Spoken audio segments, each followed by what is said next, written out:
आऊज़ बिल्लाहि मिनश शैतानिर रजीम। बिस्मिल्लाहिर्रहमानिर्रहीम। शुरू अल्लाह के नाम से जो बड़ा मेहरबान और निहायत रहम वाला है। उम्मीद है आप लोग खैरियत से होंगे। और इस वीडियो में इंजीनियर फैसल आपसे मुखातिब है। हमारी आज की वीडियो का जो टॉपिक है वो सैंड फिल्टर है। और आप लोगों के माइंड में जो सैंड फिल्टर का कंसेप्ट है वो जस्ट इतना होगा कि एक कंटेनर है, उसके अंदर सैंड है, उसके अंदर ग्रेवल है और कुछ और मटेरियल्स के बाद हम इनलेट से उसका जो हमारे पास फीड होती है वो इंटर करते हैं और आउटलेट से निकाल लेते हैं। कंसेप्ट की हद तक तो ये ठीक है, लेकिन अगर पेपर में एक टेक्निकल पॉइंट ऑफ व्यू से हम लिखें तो उसके लिए हमें ऑफ कोर्स उसके लिए कुछ मजीद मटेरियल चाहिए। तो आज हम डिस्कस करते हैं सैंड फिल्टर को। तो सैंड फिल्टर की भी टाइप्स होती हैं और कौन सी होती हैं ये देख लेते हैं। से एक होती है जी स्लो सैंड फिल्टर और दूसरी होती है रैपिड सैंड फिल्टर। अच्छा, तो इनकी यहाँ पे डायग्राम्स भी अवेलेबल है और इनकी जो कॉन्फ़िगरेशंस है यानी कि जो इनके इक्विपमेंट्स इस्तेमाल हुई है ये अलग है, इनकी डिजाइनिंग अलग है। और यहाँ पे स्लो और रैपिड ये दोनों जो है वो एक दूसरे से डिफरेंट है। और स्लो में हम तो स्मॉल स्केल पे स्मॉल एप्लीकेशन पे काम करते हैं, लेकिन जो रैपिड स्केल है ये इंडस्ट्रीज में इस्तेमाल होता है और इंडस्ट्री में हमने जल्दी काम करवाना होता है तो हम इतना वेट नहीं कर सकते। तो इसलिए ये जो सैंड फिल्टर है इसकी ये जो टाइप है ये रैपिड यानी कि मोर एफिशिएंट और हमारा जो टाइम है वो भी बचाएगी। क्यों? क्योंकि उसमें जो हमने फीड हैंडल करनी है वो अमाउंट में वो क्वांटिटी में ज्यादा होती है। तो इस वजह से इसकी दोनों टाइप्स और इनकी जो डिजाइनिंग है उसके अंदर डिफरेंस है। मजीद आगे चलते हैं तो फिल्टर की जो मजीद थोड़ा टाइप्स को एक्सप्लेन कर लेते हैं। स्लो सैंड फिल्टर जस्ट एक टाइप है, जबकि जो रैपिड है इसके अंदर जो है वो दो मजीद कैटेगरीज हैं और दो तरीकों से ये काम करता है। एक है ग्रेविटी टाइप और एक है प्रेशर टाइप। तो जो ग्रेविटी टाइप है इसमें हम जो है वो उनके जो सॉलिड पार्टिकल्स होते हैं उनको हम चाहते हैं कि ग्रेविटी की वजह से दूर हो, ये एक ड्राइविंग फोर्स है। जबकि जो प्रेशर है उसमें हम उसकी जो फीड है उसको प्रेशर में रखेंगे ताकि जो हमारा जो प्रोसेस है फिल्ट्रेशन का वो जल्दी हो। तो ये प्रेशर जो है उसमें ड्राइविंग फोर्स है। अब हम बात करेंगे फिल्टर मटेरियल की, जो कि मेन हमारे पास इस्तेमाल हो रहा है जो सैंड है। तो हम सैंड के कुछ पॉइंट्स देख लेते हैं, क्योंकि हम टैंक का तो हमें पता है कि जो है सैंड फिल्टर है उसमें एक टैंक होता है, लेकिन जो उसके अंदर मटेरियल होता है कुछ इंफॉर्मेशन उसकी भी होनी चाहिए। तो सैंड के बारे में देख लेते हैं। तो जो सैंड हम यहाँ पे सैंड फिल्टर में इस्तेमाल कर रहे हैं वो कैसी हो? Should be free from dirt, गंदगी से और इम्प्योरिटी से पाक होनी चाहिए। इसके अलावा it should be uniform in nature and size. तो इसकी नेचर और इसका जो साइज है यानी इसके जो पार्टिकल का साइज है वो यूनिफॉर्म होना चाहिए। और यूनिफॉर्म मतलब अगर हम छोटे साइज वाली इस्तेमाल कर रहे हैं तो वो सारी की सारी एक छोटे साइज की होनी चाहिए, और अगर बड़े वाले की कर रहे हैं तो वो भी बड़े की होनी चाहिए। तो मिक्स नहीं होनी चाहिए छोटी और बड़ी। तो नेक्स्ट क्या है कि it should B hard and resistant. तो ये हार्ड भी होनी चाहिए और रेजिस्टेंस पेश करे, किसके लिए? जो कि सॉलिड्स वहां पे आ रहे हैं उनको रेजिस्ट करे, उनको वहां पे रोके।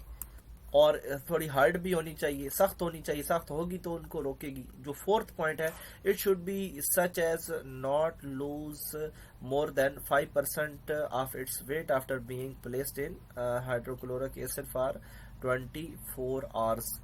इस पॉइंट को रहने दें। तो जो पहले तीन है कम से कम ये आपको पता होने चाहिए।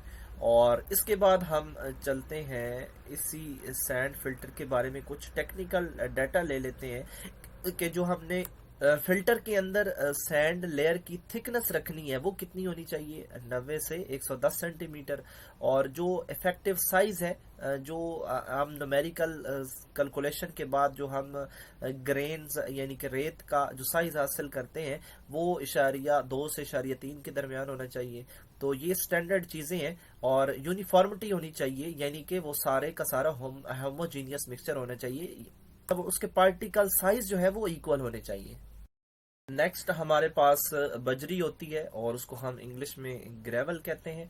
और ये कैसी होनी चाहिए? ये सबसे पहली बात तो ये है कि ये सैंड को सपोर्ट करती है, और यानी कि सैंड इसके ऊपर होती है और ये सैंड के नीचे होती है। सेकंड पॉइंट के क्या है कि ये should be hard, durable, rounded. ये हार्ड होनी चाहिए, यानी कि कुछ चट्टानें होती हैं वो जो वाटर का फ्लो होता है उसकी वजह से वो कटना शुरू हो जाती हैं और वो भुरभुरी सी हो जाती हैं। तो ऐसे यहाँ पे ग्रेवल्स इस्तेमाल हमने नहीं करने, हार्ड होने चाहिए। और इसके अलावा ड्यूरेबल होने चाहिए, यानी कि ज़्यादा अरसा वो हम उसको इस्तेमाल कर सकें। राउंडेड होने चाहिए। राउंडेड शेप इसलिए होनी चाहिए ग्रेवल्स की क्योंकि वो जब हम वो इकट्ठा जब हम उनको रखेंगे तो वो एक दीवार की सूरत में ब्लॉक नहीं करेंगे। जो राउंड शेप होती है वो अगर हम मुख्तलिफ जो उसके टुकड़े हैं उनको हम इकट्ठा भी रखें तो उनके दरमियान जो चैनल्स हैं वो बरकरार रहते हैं, यानी कि कोई चीज़ एक दूसरे के साथ जुड़ती नहीं है उसमें। तो हमने जो चैनल्स हैं उनको ओपन रखना है क्योंकि हमने वहां से वाटर भी तो फिल्टर करवाना है। तो इस वजह से जो उसकी शेप है वो राउंडेड होगी, गोल मटोल होगी, जिस तरह अंडा होता है। फ्री फ्रॉम फ्लैट, फ्लैट नहीं होनी चाहिए, चकोर नहीं होनी चाहिए जो कि एक दीवार की शक्ल इख्तियार करके ब्लॉक करे उसको। और लॉन्ग पीसेस भी नहीं होने चाहिए एंड इम्प्योरिटीज भी नहीं होने चाहिए। ये ग्रेवल की कुछ टेक्निकल पॉइंट्स हैं। तो यहाँ पे कुछ सैंपल्स अवेलेबल है, इस तरह की होनी चाहिए। और मुख्तलिफ एप्लीकेशन के हिसाब से मुख्तलिफ साइज इस्तेमाल होता है। और इसके अलावा कुछ और मटेरियल्स भी इस्तेमाल होते हैं फिल्टर मीडिया के तौर पे। और उनमें क्या है, श्रेडेड कोकोनट हस्क, जो हमारा नारियल होता है उसके ऊपर जो हेयर्स होते हैं। इसके अलावा राइस हस्क जो है, यानी कि वो चावल का छिलका। और इसके अलावा क्रश्ड गिलास, ये भी सॉलिड चीज है। क्रश्ड गिलास जो होता है, यानी कि आम जो शीशा है, अगर हम उसको क्रशर में डाल के उसके छोटे छोटे टुकड़े कर लें तो इसको भी हम वहां पे रखेंगे फिल्टर के अंदर तो ये हार्ड रहेगा। क्योंकि हमने ऊपर ग्रेवल में भी और सैंड में भी एक लफ्ज यूज किया है कि ये हार्ड होने चाहिए। तो हार्ड यानी कि उस जो हमारा फ्लो है उसको उसके हिसाब से ये उसके साथ ना चले जाए, बल्कि हार्ड रहे और जो हमारा जिस चीज को हम रेजिस्ट करना चाहते हैं वो करें, और यानी कि उस सॉलिड्स को वहां पे रोकें। और इनमें पावर होनी चाहिए रोकने की। तो ये काम कैसे करता है? काम ये ऐसे करता है कि जो हम वेस्ट वाटर, हमने जो हमारी फीड होती है वेस्ट वाटर, उसके अंदर सलजेस होती हैं और इसको हमने फिल्टर करवाना होता है। Of course it been filtered by the sand, sludge stick at the sand. Sludge जो है वो ऊपर खड़ी हो जाती है सैंड के। और फिर क्या होता है, filtrate water moves using gravity force और प्रेशर फोर्स। तो हम ये फोर्सेस यूज करके अपना प्रोसेस मुकम्मल करवाते हैं, या ग्रेविटी की वजह से या प्रेशर की वजह से। और इसके अलावा filtrate water moves to the next treatment, तो वो इस तरह बॉटम से हमें मिल जाता है। तो ये ट्रीटमेंट उसकी हो चुकी होती है उस वक्त तक। बाकी इसकी कुछ एप्लीकेशंस हैं सैंड फिल्टर की, वो आप यहाँ पे देख लें कि यहाँ ये कहाँ कहाँ पे इस्तेमाल होता है। बायो सैंड फिल्टर भी होता है, और इसके अलावा सैंड फिल्टर फॉर पूल्स के लिए भी होता है। और इसके अलावा एक्वायरम, यानी कि वो आपने घरों में देखे होंगे जो मट्टी के कूलर, वो हमारे पास कूलर होते हैं उनके साथ ये बैक पे लगे होते हैं। सॉरी, वो मट्टी के नहीं, स्टील के कूलर होते हैं। तो उनके साथ ये आपने देखी होंगी, वो बॉटल सी लगी होती हैं, तो उनके अंदर ये अरेंजमेंट होती है सैंड वाली, ग्रेवल वाली। ये कुछ और डायग्राम्स हैं रैपिड और सैंड फिल्टर की। रैपिड यहाँ पे इसलिए वो एक्सप्लोर कर रहा है कि ये, क्योंकि ये इंडस्ट्रियल प्रोसेस है और जल्दी हमें क्लीनिंग देता है। यहाँ पे बैक वॉशिंग भी होती है, बैक फ्लश सप्लाई लिखा हुआ है, क्योंकि जब वो जो सॉलिड पार्टिकल्स हैं वो उनके ऊपर, सैंड के ऊपर, ग्रेवल के ऊपर जम हो जाएंगे, तो हम बैक वॉश, यानी कि उसका जो एग्जिट होगा वहां पे पानी जो है वो इंटर करेंगे और वो उन चीजों को उस सुराखों में से, बजरी के सुराखों में से निकाल देगा। तो इसको हम बैक वॉशिंग कहेंगे, और बैक वॉशिंग भी इसकी करते होते हैं क्योंकि ये फिल्ट्रेशन हो रही है। और अगर हम केमिकल इस्तेमाल करना चाहें तो आपने कोआगुलेशन पढ़ी होगी, हम जो वेस्ट हमारा फीड है उसके अंदर केमिकल्स भी ऐड कर सकते हैं ताकि हमारी जो फिल्ट्रेशन है वो अच्छी हो जाए। तो इस तरह की कुछ अरेंजमेंट्स होती हैं, ये आप देख रहे हैं। नेक्स्ट हमारे पास बजरी होती है और उसको हम इंग्लिश में ग्रेवल कहते हैं। और ये कैसी होनी चाहिए? ये सबसे पहली बात तो ये है कि ये सैंड को सपोर्ट करती है, और यानी कि सैंड इसके ऊपर होती है और ये सैंड के नीचे होती है। सेकंड पॉइंट के क्या है कि ये should be hard, durable, rounded. ये हार्ड होनी चाहिए, यानी कि कुछ चट्टानें होती हैं वो जो वाटर का फ्लो होता है उसकी वजह से वो कटना शुरू हो जाती हैं और वो भुरभुरी सी हो जाती हैं। तो ऐसे यहाँ पे ग्रेवल्स इस्तेमाल हमने नहीं करने, हार्ड होने चाहिए। और इसके अलावा ड्यूरेबल होने चाहिए, यानी कि ज़्यादा अरसा वो हम उसको इस्तेमाल कर सकें। राउंडेड होने चाहिए। राउंडेड शेप इसलिए होनी चाहिए ग्रेवल्स की क्योंकि वो इकट्ठा जब हम उनको रखेंगे तो वो एक दीवार की सूरत में ब्लॉक नहीं करेंगे। जो राउंड शेप होती है वो अगर हम मुख्तलिफ जो उसके टुकड़े हैं उनको हम इकट्ठा भी रखें तो उनके दरमियान जो चैनल्स हैं वो बरकरार रहते हैं, यानी कि कोई चीज़ एक दूसरे के साथ जुड़ती नहीं है उसमें।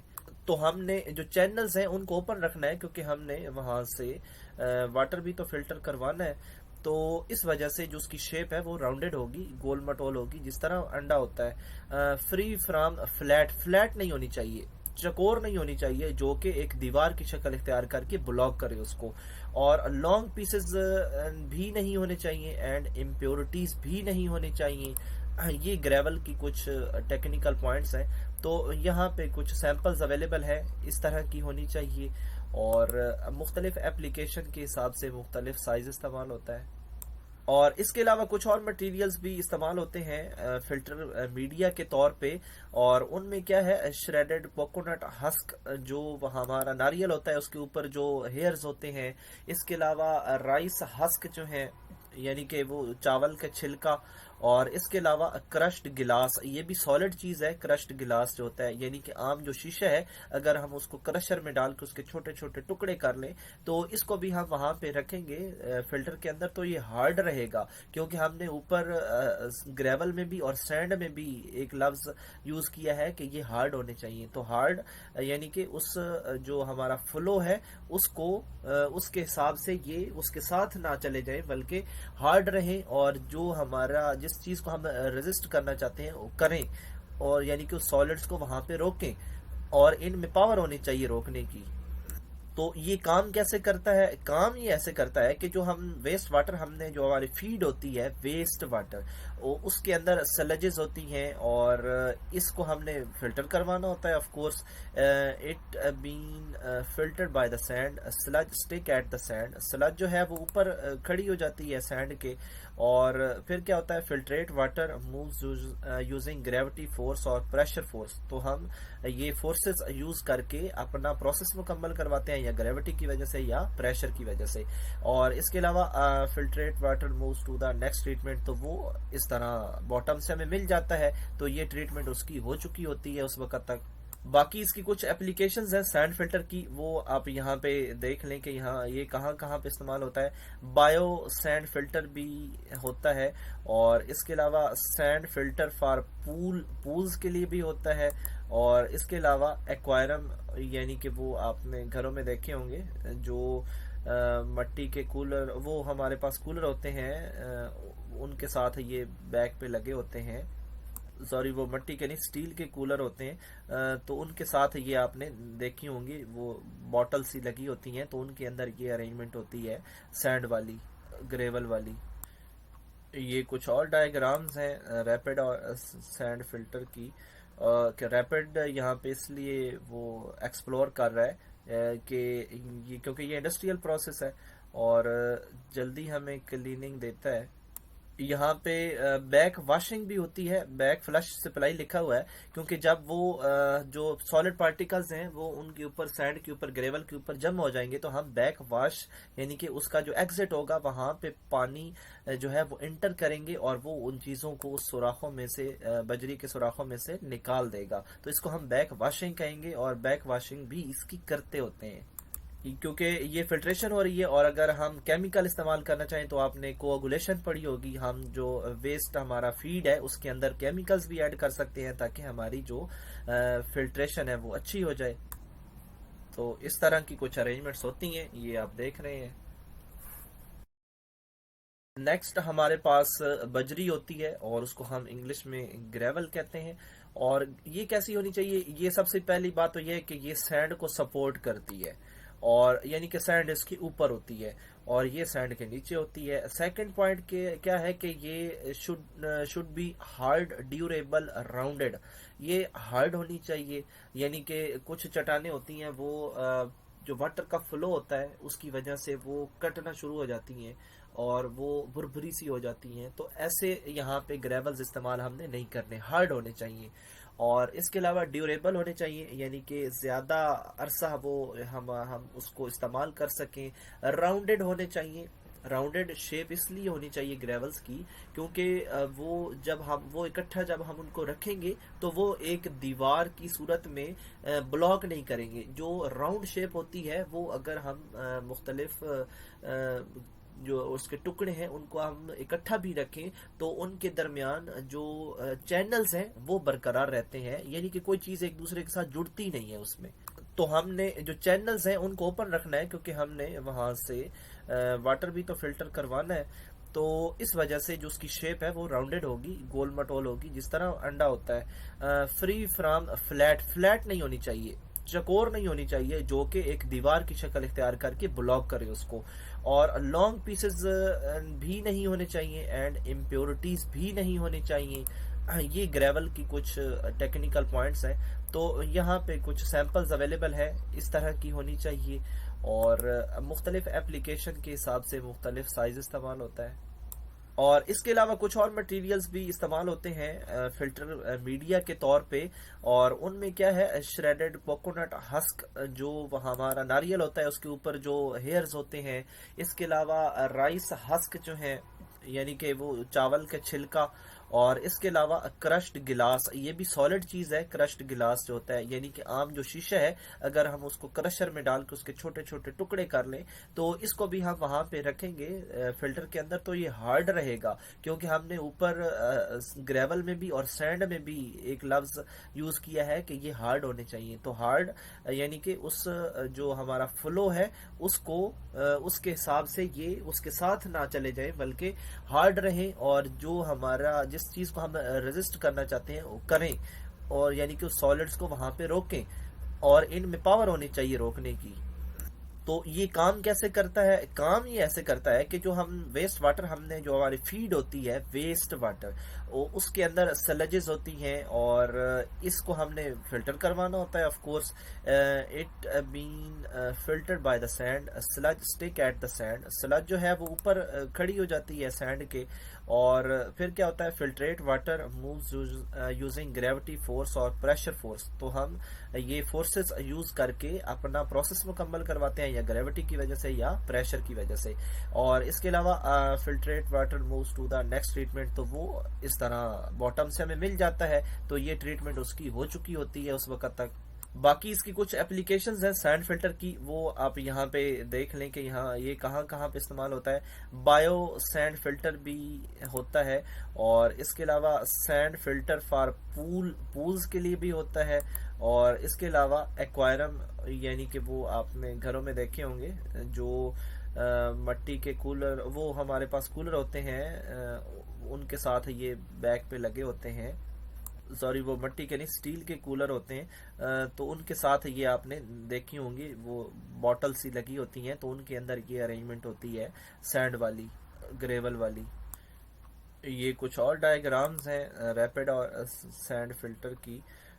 रैपिड यहाँ पे इसलिए वो एक्सप्लोर कर रहा है कि ये, क्योंकि ये इंडस्ट्रियल प्रोसेस है और जल्दी हमें क्लीनिंग देता है।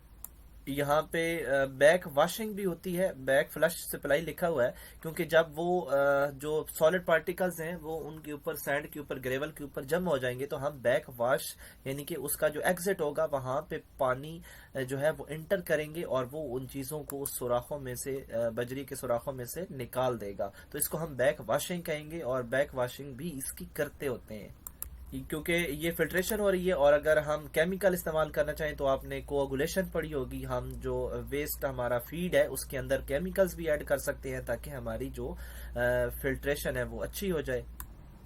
तो इस तरह की कुछ अरेंजमेंट्स होती हैं, ये आप देख रहे हैं।